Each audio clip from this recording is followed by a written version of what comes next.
Your turn, Yugi boy. What is up, guys? This is Limpio coming at you with a card discussion today. Well, something that is coming out in Shining Victories that caught my eye a little bit just because it's a bit different from some of the other cards that you might see. So it is a normal trap card, and its effect reads as follows. When your opponent activates a card or effect, target one card on the field, except that card, destroy the target. So it was really interesting to read this because I had to read it a few times to be like, is that really the card text? Like, it just seems a bit strange to me.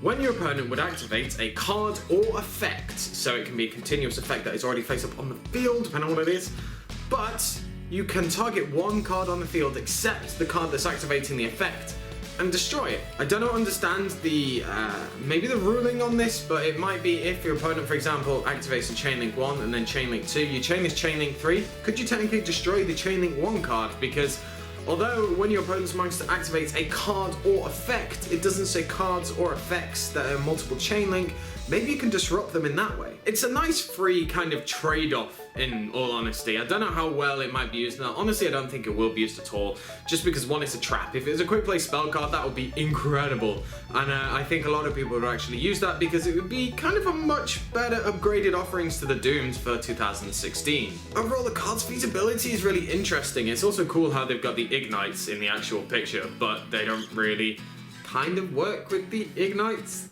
I guess. Anyway, that's just some random lore picture, I'm sure. I think it's actually quite nice for maybe some other decks to get non-themed destruction going, to maybe slow your opponent down.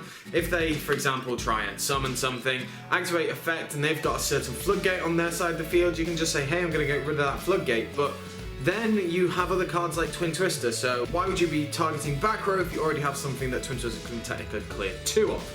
But the idea that this is more flexible than Twin Twister is certainly interesting. Maybe you could use it against Pendulums. If, for example, they have a Draco Slayer in their Pendulum Zone and something else in their Pendulum Zone, not Plush Fire, you don't want to destroy that.